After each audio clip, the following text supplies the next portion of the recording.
গৃহযুদ্ধে জর্জরিত দেশ মায়ানমারের সীমান্তে ক্রমবর্ধমান অস্থিরতা ক্রমেই বাংলাদেশের উদ্বেগের কারণ হয়ে দাঁড়াচ্ছে।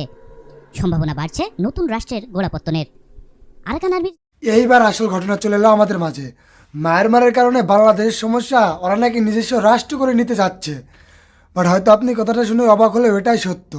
মায়ানমারে কিন্তু এক হয়ে এবং বাংলাদেশের যে 1 লক্ষ না 1.5 লক্ষ মায়ানমার আসছিল তারা কিন্তু বাংলাদেশকে আবার তারা কিন্তু তাদের হাতের মুঠোয় নিতে চায়।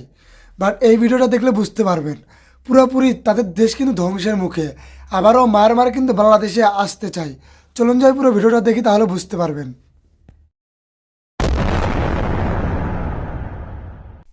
গৃহযুদ্ধে জর্জরিত দেশ মায়ানমারের সীমান্তে ক্রমবর্ধমান অস্থিরতা ক্রমেই বাংলাদেশের উদ্বেগের কারণ হয়ে দাঁড়াচ্ছে। সম্ভাবনা বাড়ছে নতুন রাষ্ট্রের গোড়াপত্তনের। আরাকান আর্মির চলমান তৎপরতা যেন সেই আগুনেই ঘি ঢালছে। আরাকান আর্মি রাখাইন রাজ্যের পূর্ণ নিয়ন্ত্রণ পেতে মায়ানমার সেনাবাহিনীর সাথে সংঘর্ষে একের পর এক জয়ের মুখ দেখছে। বাংলাদেশ সীমান্তবর্তী জনপদ মংডু সহ আরও 3টি শহর দখলে নেওয়ার ফলে বাংলাদেশ মিয়ানমার সীমান্তের নিয়ন্ত্রণ এখন আরাকান আর্মির হাতে। আরাকান আর্মি মায়ানমারের রাখাইন রাজ্যভিত্তিক একটি বিদ্রোহী গোষ্ঠী। তারা ইউনাইটেড লিগ অব আরাকানের সামরিক শাখা। রাখাইনে ফেডারেল রাষ্ট্র ব্যবস্থার মধ্যে একরকম স্বাধীনতা বা স্বায়ত্তশাসনই তাদের লক্ষ্য। মায়ানমারের সামরিক জান্তার পতনের খবরে মাথাচাড়া দিচ্ছে সার্বভৌম আরাকান রাষ্ট্রের উত্থানের। ভূরাজনৈতিকভাবে গুরুত্বপূর্ণ এই হটস্পট বাংলাদেশ, ভারত ও চীনের জন্য বেশ গুরুত্বপূর্ণ।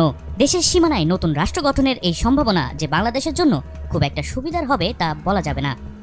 আর এরকম অস্থিতিশীল পরিস্থিতিতে ঘোলা পানিতে মাছ শিকারে নামতে পারে ভারত ও চীন। সব দিক পর্যালোচনায় বলা যায় আরাকান আর্মির ডিফ্যাক্টো সরকার গঠন এখন প্রায় অবধারিত। আরাকান রাজ্যের ব্যুৎপত্তির সাথে সাথে যে বিষয়গুলো সব থেকে বেশি ভাবাতে পারে সেটা হচ্ছে সীমান্ত নিরাপত্তা। বিদ্রোহী ও আরাকান আর্মির যুদ্ধের প্রভাবে সীমান্ত দিয়ে কয়েকদিন আগেও বাংলাদেশে আশ্রয় নিতে ঢুকেছে শয়ে শয়ে সামরিক বেসামরিক লোক। ওপার থেকে গোলা বারুদ মিসাইল এসে পড়েছে এপারে। বেশ কবার সীমান্ত পেরিয়েছে মায়ানমারের উড়োযান। জেলেদের কিডন্যাপ, তাদের লক্ষ্য করে গুলি ছোড়া ইত্যাদি খবর এখন নিত্যদিনের। বাংলাদেশ মায়ানমার সীমান্তে বসবাসকারীরা কিছুদিন পরপরই আতঙ্কের মধ্যে দিয়ে সময় পার করে। বিজিবি দক্ষ হাতে সেগুলো সামলে নিলেও প্রতিনিয়ত মানবেতর জীবন পার করছে সীমান্তবর্তী মানুষ। যে কোনো মুহূর্তে অশান্ত হতে পারে সীমান্ত, বাড়তে পারে উত্তাপ। রাখাইনের সংঘর্ষের কারণে কিছুদিন আগে সেন্ট মার্টিনস দ্বীপের সাথে যোগাযোগ বিচ্ছিন্ন ছিল। রাখাইন আরাকান আর্মির নিয়ন্ত্রণে আসলেও সামনের দিনগুলোতে এই সংকটের রাজনৈতিক সমাধান না হলে মায়ানমার সেনাবাহিনী তাদের অবস্থান পুনরুদ্ধার করার জন্য প্রতিনিয়ত আক্রমণ করবে। আরাকান রাষ্ট্র প্রতিষ্ঠা হলে সবথেকে বেশি প্রভাব পড়বে রোহিঙ্গা ইস্যুতে বলে ধারণা করা হচ্ছে। রোহিঙ্গা প্রত্যাবাসনেও পড়বে ভাটা। আর আবারও বাড়ছে রোহিঙ্গাদের অবৈধ অনুপ্রবেশ। আরাকান আর্মি রোহিঙ্গাদের জোর করে তাদের এলাকা থেকে তাড়িয়ে দিচ্ছে এবং তাদের বাড়িঘর লুট করে জ্বালিয়ে দিচ্ছে বলে জানা যাচ্ছে। বাংলাদেশ মায়ানমার সীমান্ত আরাকান আর্মির নিয়ন্ত্রণে থাকায় বাংলাদেশ ও মায়ানমারে অবস্থানকারী রোহিঙ্গাদের নিরাপত্তার ঝুঁকি বাড়ছে। রাখাইনে এখন প্রায় 5 লাখের মতো রোহিঙ্গা আছে বলে জানা যাচ্ছে। চলমান অস্থিতিশীল পরিস্থিতিতে রাখাইনে থাকা রোহিঙ্গাদেরকে বাংলাদেশে নতুন করে অনুপ্রবেশে বাধ্য করা হতে পারে।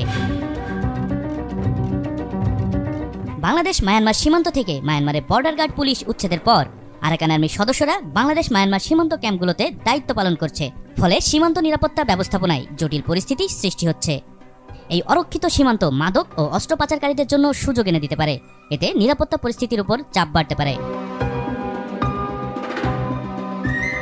রাখাইনের চলমান সংঘাতে দুই দেশের আমদানি রপ্তানি বাণিজ্যে বড় ধরনের নেতিবাচক প্রভাব পড়েছে। মায়ানমারের সাথে বাংলাদেশের পণ্য আমদানি ও রপ্তানি বন্ধ রয়েছে। সীমান্ত বাণিজ্য বন্ধ হয়ে গেছে। সংঘর্ষ চলমান থাকায় রাখাইন অঞ্চলের সামাজিক, রাজনৈতিক, জাতিগত এবং অর্থনৈতিক অবস্থা অস্থিতিশীল অবস্থায় আছে। জান্তা সরকার সড়ক ও জলপথ অবরুদ্ধ করায় সেখানের খাদ্য, জ্বালানি এবং ঔষধসহ আন্তর্জাতিক মানবিক সাহায্য সরবরাহ বন্ধ হয়ে গেছে।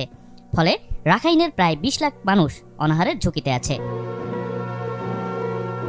বহির্বিশ্বের সঙ্গে যোগাযোগের ক্ষেত্রে রাখাইন রাজ্যের 2টি পথ হচ্ছে বাংলাদেশ ও বঙ্গোপসাগর। বাংলাদেশ ও আরাকান আর্মি দুই পক্ষের জন্যই বিষয়টি গুরুত্বপূর্ণ। সেন্ট মার্টিনের অবস্থানের কারণে উত্তর বঙ্গোপসাগরের বেশিরভাগ এলাকাই বাংলাদেশের সমুদ্র সীমার মধ্যে পড়ে। কাজেই ভবিষ্যতে রাখাইন রাজ্যকে অনেকটাই বাংলাদেশের উপর নির্ভরশীল থাকতে হবে বলে ধারণা করা হচ্ছে। তারেক রহমান বাঁধন, চ্যানেল 24। আশা করছি পুরোপুরি ভিডিওটা দেখছেন, তাহলে বুঝতে পারছেন যে জি মায়ানমারে কিন্তু বাংলাদেশকে এক পর্যায়ে ধ্বংস করতে চায় কিংবা তাদের হাতের মুঠোয় নিতে চায়। তাহলে কি আপনি বুঝতে পারছেন যে মায়ানমারে জায়গা দেওয়ার জন্য কিংবা খাদ্য দেওয়ার জন্য বাংলাদেশের কী কী অসুবিধা হলো। তো যদি ভিডিওটা ভালো লাগে থাকে অবশ্যই শেয়ার করবেন, বেশি বেশি করে কমেন্ট করবেন। সবাইকে ধন্যবাদ।